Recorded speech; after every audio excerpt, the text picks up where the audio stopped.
Salut à tous, c'est Tonio pour la chaîne Alp Fishing, chaîne des techniques de pêche alpine. D'ici une quinzaine de jours, c'est l'ouverture de la pêche en première catégorie. Autrement dit, la pêche de la truite, le poisson roi des rivières de montagne. Cette date du deuxième samedi de mars, le 13 mars cette année, est donc attendue par beaucoup de pêcheurs. Il est grand temps de préparer son matériel pour ne rien manquer de cette ouverture. On a démarré dans la vidéo précédente une nouvelle série consacrée à la pêche au toc. Autrement dit, la pêche aux appâts naturels, qui est la technique la plus courante, mais aussi certainement la plus efficace pour la pêche de la truite. Et on a évoqué dans un premier temps le choix de son ensemble canne-moulinet pour la pêche au toc.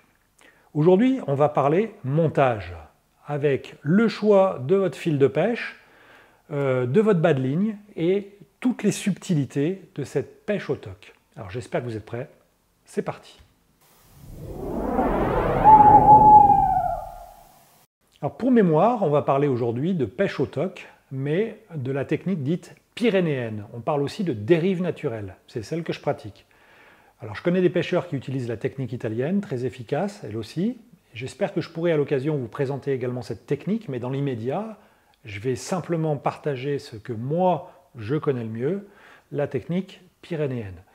Alors, on va passer en revue rapidement le matériel et prendre un petit peu plus de temps sur certains points précis qui sont primordiaux dans la pêche au toc. Alors, vous avez votre canne, vous avez votre moulinet, on a vu ça dans la vidéo précédente, hein, il va vous falloir équiper tout ça d'un corps de ligne. Alors, mon choix personnel, moi, c'est du nylon en 14 centièmes, voilà. Alors, on pourra descendre plus fin en milieu de saison, quand l'eau baisse, en 12 centièmes, voire 10 centièmes. On pourra aussi pêcher plus gros, notamment dans les périodes de crue, en 16 ou en 18 centièmes, mais le 14 centièmes, c'est le bon compromis. Dans le choix de votre fil, donc, je vous conseille du nylon, et je vous conseille du nylon de couleur fluo. Alors du jaune, du rose, du vert, à vous de tester la bonne couleur. Ce qui est important, c'est que votre fil soit au maximum visible, parce que la pêche au toc, c'est une pêche qui est avant tout très visuelle. Vous allez devoir suivre votre fil des yeux dans des zones précises de la rivière où vous allez passer. Et dans les rivières sur lesquelles je pêche, comme moi, ce sont des rivières qu'on appelle des rivières rapides, avec beaucoup d'écume, des torrents de montagne. La couleur, pour moi, qui me convient le mieux, c'est un vert fluo. Mais c'est à vous de tester en condition. L'essentiel est d'avoir un fil fluo bien visible. On va parler d'hameçon également. Alors moi je vous conseille simplement d'acheter ce type de pochette de 10 bas de ligne déjà montés avec des hameçons, ça c'est en taille 10, voilà. C'est un bas de ligne qui fait 50 cm, c'est parfait. Moi je ne m'embête pas à monter des hameçons, même si, on le verra, il peut m'arriver d'en monter au bord de l'eau pour réparer une casse de ligne par exemple. Et les types d'hameçons que j'utilise, c'est des hameçons typés teigne, voilà, qui sont assez forts, assez polyvalents, avec un ardillon léger que j'écrase de toute façon systématiquement, et on verra pourquoi au bord de l'eau. Alors, pour relier le corps de ligne au bas de ligne, on va faire une boucle. Au préalable, on va d'abord installer ce petit indicateur, voilà, qui va nous être utile en action de pêche sur la rivière. Je vous montrerai ça dans des situations pratiques, mais au préalable, je vais vous montrer comment on l'installe. Alors ce petit indicateur, c'est ce qu'on appelle un guide fil. Alors celui-ci, c'est la référence en la matière, c'est ceci. C'est les Rigoletto de chez Fiquet, mais vous avez plusieurs formes, plusieurs tailles disponibles chez d'autres fabricants comme Water Queen, Peson et Michel, Autain, etc. Alors ce guide fil, c'est quoi? C'est une petite bille, on va dire, de type polystyrène qui est percée par un petit bâtonnet. Donc il suffit d'enlever ce petit bâtonnet et d'y passer votre fil. Voilà. Et ensuite vous remettez votre petit bâtonnet pour venir bloquer l'indicateur sur votre fil. Voilà le principe. Alors vous avez la possibilité également de pouvoir régler la hauteur de votre indicateur. Il suffit simplement de retirer votre petit bâtonnet, de décaler votre corps de ligne à la hauteur désirée et ensuite de remettre votre bâtonnet pour le bloquer à nouveau. Voilà.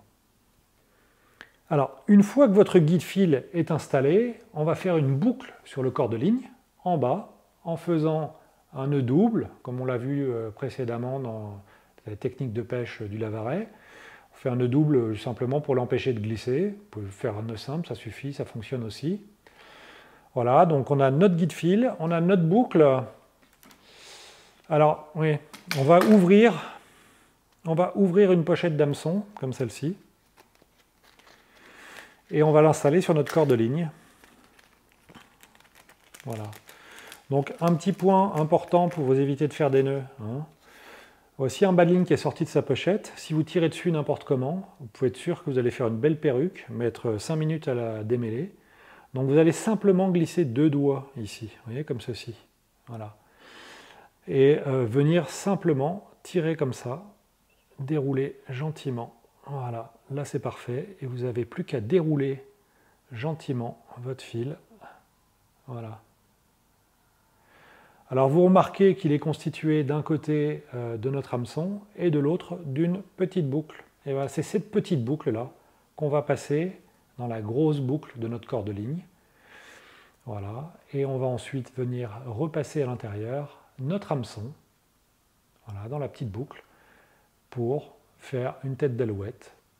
Et voilà, simplement, notre ligne est montée. Voilà, on va passer maintenant au point clé de la pêche au toc, la plombée. Alors pour les plombs, moi j'utilise ce type de plomb là. Voilà, c'est des plombs fendus. Alors ici en taille de 0 à 6. Celui-ci, ils sont en taille de 3 à 3,0. Et enfin, les petits, ils sont de 4 à 9. Moi, j'utilise principalement de 0 à 6, donc c'est des plombs mous qu'on va venir pincer sur notre ligne avec une pince ou avec les dents, à vous de voir.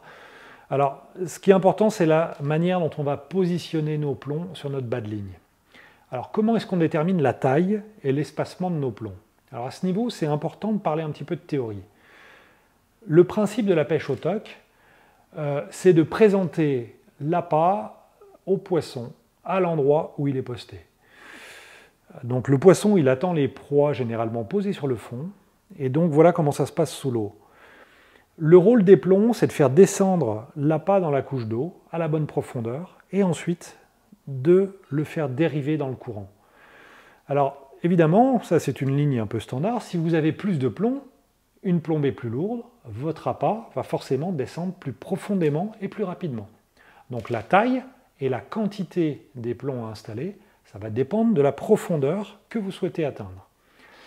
Mais elle va dépendre également du courant, parce que forcément, à la fonte des neiges, on ne va pas avoir la même plombée que sur une rivière calme avec très peu d'eau en plein été. Alors comment s'y retrouver? Le principe, c'est que votre appât, il précède vos plombs sur votre ligne. Voici un bas de ligne là qu'on peut qualifier de standard. Si on l'observe un peu, on va voir que systématiquement, on va avoir ici un petit plomb, un plomb de petite taille, qui est ce qu'on appelle le plomb de touche, une dizaine de centimètres de l'hameçon. Ensuite, on va avoir une plombée dégressive, à la fois en taille, avec des plombs plus gros à mesure que l'on remonte, mais aussi en distance, avec des plombs du haut qui sont plus rapprochés que ceux qui sont en bas, qui eux sont plus espacés. Alors on va comparer ce bas de ligne avec un second bas de ligne qui lui est plus adapté pour les courants faibles qu'on rencontre en début de saison ici en montagne, avant la fonte des neiges. Alors vous pouvez observer que les plombs sont plus petits, mais également plus espacés. Cette ligne, elle va donc descendre plus lentement dans la couche d'eau, et la plombée va pouvoir laisser votre appât partir loin devant pour une bonne présentation du poisson. Alors imaginez maintenant ce bas de ligne en période de crue. Dès l'instant où il va toucher l'eau, il va partir vers l'aval à toute vitesse, en restant très haut sur la surface, très loin des poissons qui, eux, sont en attente sur le fond. Alors dans ce cas précis des courants rapides, on va utiliser un troisième type de plombée qui est plus ramassé, comme celle-ci. Alors on constate tout de suite que les plombs sont plus gros, mais aussi qu'ils sont positionnés différemment. Ils sont plus ramassés sur le haut de la ligne. Alors pourquoi? L'intérêt de cette disposition, c'est que cette plombée va permettre à votre ligne de descendre très rapidement dans la couche d'eau, à la profondeur souhaitée. Et ensuite, cette ligne, vous allez la porter, la garder à cette profondeur. C'est tout l'intérêt de l'indicateur. et la laisser dériver tout au long du poste que vous pêchez. Vous remarquez que l'extrémité de votre bas de ligne, qui comporte très peu de plomb, ça va lui donner une grande liberté, lui permettre à votre appât de précéder votre plombée et d'obtenir la meilleure présentation possible. Alors comment je fonctionne moi au bord de la rivière? Eh bien, lorsque j'arrive sur la rivière, je vais tout d'abord réaliser une plombée passe-partout. Voilà, celle-ci par exemple. Donc voilà, avec un plomb de touche, et puis un plomb un tout petit peu plus gros, plus haut, et puis un ou deux plombs, éventuellement, encore un poil plus gros. Ça va dépendre un petit peu des conditions. Et évidemment, en fonction des conditions, je vais pouvoir ajouter à cette plombée standard un plomb supplémentaire, etc.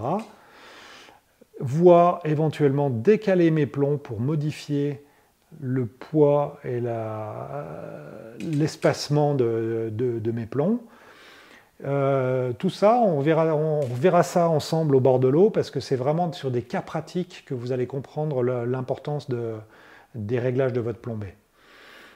Donc ce que je vous propose, c'est que dans la prochaine vidéo, on va se rendre au bord de l'eau déjà, sur les rivières de mon secteur, et même si on n'a pas encore le droit de pêcher, la pêche n'est pas ouverte en première catégorie, il faut attendre l'ouverture, on va déjà regarder ensemble les différentes configurations de postes qu'on peut rencontrer, et puis analyser en amont les prospections qu'on peut réaliser sur ces différents types de postes pour voir de quelle manière on va les aborder.